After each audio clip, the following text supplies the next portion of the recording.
Hello everyone, and welcome back to Jesse Hecht Creative. Today we're going over Carl Doc Greer and Kim Jinx ARASHIKAGE from the G.I. Joe Classified series. Before we begin, make sure to hit that like button and smash that subscribe button. Now let's get to it. Carl Greer, aka Doc, is a really nice head sculpt here. I like how it looks. A little patch of gray on the side is awesome too, and the hair looks nice as well. There is some weird crackle, scratch, I'm not sure what this is over here, marbling on there. It's not a silver kind of piece, Hasbro. It's a skin tone, very strange. And on the other side, we have another little patch of gray, as well as the face looking really nice and awesome over here. You can swivel it all the way around, as well as up and down, side to side.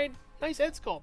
The body is mostly tan with a little bit of darkish brown, a couple pouches over here, but these stand out. A sort of flashlight thing, I guess this is, and a pen. On one side we get some poorly painted, in my opinion at least, sleeve over here that kind of sucks, as well as a medic badge over there. On the back we get a hole for a flight stand and another pouch over here that can twist a little bit. That's pretty cool. And on the other side, painted much nicer over here. This should have been cuffed though, at least, instead of being a sleeve that's attached to the arm. We also get a watch over here in red, and we also get a belt in red with a lot of pouches on it. It looks really nice, as well as some sort of like carabiners down here and some designer jeans. I'm not sure what these are. Logos? That's pretty cool. They put them there, Hasbro. Nice. And the arm can move up pretty far, down, all the way around. You get a swivel over here, as well as a double joint elbow and a wrist that can swivel and then hinge up and down. Same all the way throughout, except we get a swivel and a hinge from side to side over here for this trigger finger arm. He's a medic. Wait a minute. And after taking all the pouches off for articulation, he looks kind of barren, but you do get a swivel over here, as well as a crunch back pretty much and a crunch forward pretty much. Very nice. And the legs are your plain tan here and here and here. It's all kind of like weirdly shiny, and the boots are nice too, and the treads are cool as well. We have some pouches over here also. And going around to the back, it's pretty much the same, except very action figure-y, and that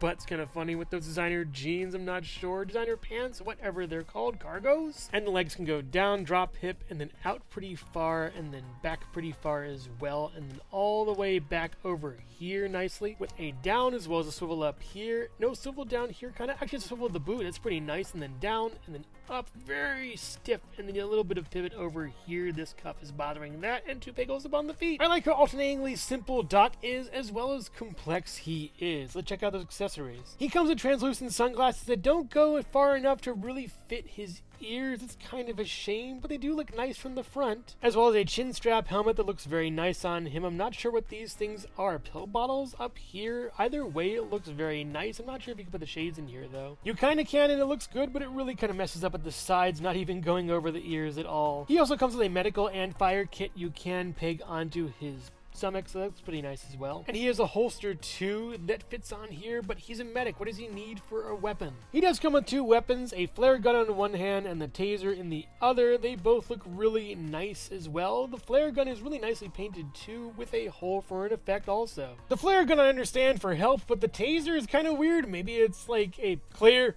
kind of thing. I'm not even sure. You can also take off and rearrange the pouches, and I kind of like this layout. It works really well. The flare gun slides pretty well into this. It won't really be a perfect fit, but it holds well enough at least. It works nicely. And the taser does fit here pretty well, and that is a very snug fit. One of the best accessories though, I think, is this. What looks like a weird lawn chair with a peg through it actually is a stretcher. This is phenomenal. The detailing on it is really nice with the sculpting, and I just love how it looks. It is super cool, and yeah, it's all one color, that kind of army green, but it works really nicely and very, very well. And Doc can hold it in his hands pretty nicely with a little bit of flop. Another character probably is going to help him out. It does fall out of his hands though sometimes, so maybe Doc isn't the best to hold this, I guess. But when he's on break, maybe he can use it as a lawn chair. Never mind. And you can also plug this into his back for a pretty snug fit, as well as a sort of chill, relaxed thing. If he falls down, he might just fall on this, which is pretty fun, I guess. And now that he's all kitted out, Doc Greer is ready to rock here. Doc stands at about 6 to 6¼ inches tall, next to Dr. Mindbender over here, as well as the Marauders version of Spirit.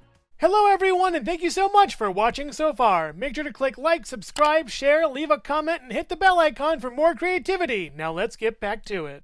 Jinx has a nice looking head sculpt with some weird paint. She's giving me the side eye over here, kind of looking off in the distance instead of straight towards you. I think her nose is a little bit big or something here too. And her lipstick is way too over applied. I don't know, it just doesn't look that great to me on this, honestly. The hair looks really good though. I do love the cut. It looks very nice, and the sculpting for that is really great as well. The ears are pretty good too. This is a nice head sculpt with good articulation going up and down, side to side, all the way around. A little bit of nice pivot, a lot of pivot all the way around. Good articulation, okay sculpt. The body has a logo over here, I think of a dragon, looks pretty neat over there, as well as the gi being sort of buttoned down over here with a sash tying it all together. One arm is intentionally left blank with a glove over here, kind of like wrappings. It's really nice over there. On the other side, these really cool tattoos that look very nice. The ink is applied very well, with some not well applied flowers that are kind of, one petal is really prevalent and the rest aren't. It's kind of a shame. And the tattoo does just kind of end on this, and it doesn't look that great. I don't think. It could have some kind of better, more natural curvature to it. The back of the body is pretty simple, very nice. This could really pass for a retro figure. I do think the gi looks really awesome. I love the wrappings too. The tattoo is pretty okay, and she has a little collar here. That's pretty cool. And I also appreciate the two tones, the deeper red as well as the lighter red over here. It's nice. And she does have up this far and down and all the way around, and you get a butterfly joint over there as well as a swivel over here, back and forth, and then a crunch up and down, I believe. Down here, it's hard to tell, with a swivel all the way around for the arm as well as a swivel all the way around for the bicep, and then you do get double jointed elbows going up pretty far over here, as well as swivels over here, and then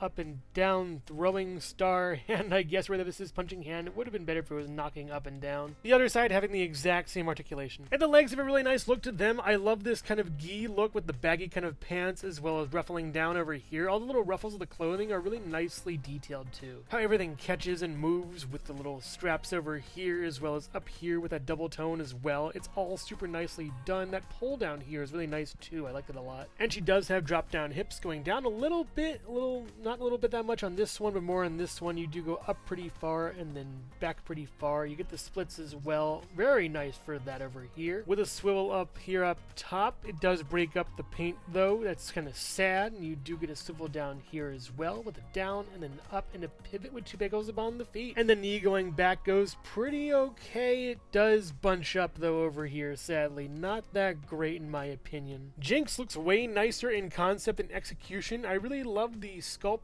but not the articulation or the paint in some cases. She comes with a blindfold. It's really a pain to get around the head sculpt. This is as good as I can get it. I do like the tie. It's made of rubber, but it could have been a little bit bigger, I think. Maybe it shrunk or something coming to me. I don't know. She does come with a very nice alternate head sculpt. The eyes are much better on this one. The wrapping looks pretty okay, and this seam is just terrible over here. And this is nice, at least rubber. It looks really good over there. And for articulation, you can swivel it all the way around as well as go up and down and side to side all the way around. Very nice for this head sculpt. It works pretty well. And the blindfold also fits over this very nicely. It works really well and it slips on super cool. There is a double effect over here with this, but it's pretty nice. I like it a lot and it works nicely. Jinx also comes with two holding hands. They're nicely painted, but really these should have been a different color or something, and they could have figured that out. It looks kind of crummy, honestly. And they do swivel left and right as well as hinge up and down. They could have put karate hands in here though. They didn't. It would have been great. She comes with sword and sheath, and the sword looks very nice, but like every other sword I've seen, I think this actually is a sword I've already seen. The brown handle looks pretty cool, and the silver looks nice up here as well. And the scabbard has a really good texture to it and works out pretty nicely. There's a hole over there for putting the sword in too. That works well. And it does peg nicely into the back as well as the sword going nicely into the scabbard. Works out really well. She also comes with a pole arm that looks really nice, and I do think it was used in the movie, so yeah, a win for me for remembering that. It looks really cool though. I love the spikes on these. And even though I think these brown portions are for her hands, I do prefer it to slide down much more easily so she can jab and stab at her enemies, and it works out super well. This is a nice piece. I like it a lot. Very specialized. And all kitted out minus the head and hands, Jinx is ready to make you feel lucky. Jinx stands at about 5.5, 5.75 inches tall next to her fellow lady in red, the Crimson Baroness, as well as the retro carded beach head. They look really nicely in scale, the man who trained her and the woman that is her enemy. It all all just scales nicely. I'm glad that Hasbro put effort into scaling these well. Overall, one hurts while the other heals. Doc is a really well done figure with a lot of accessories I didn't think would be. All those pouches are super nicely done. I love how I can mix and match to my heart's content. It's wonderful. The flare and taser gun are really nice. The stretcher is awesome. The head is what bothers me though. Specifically the accessories for it. That really too tight helmet really could use some place to put the glasses. It'd be awesome to have him glassed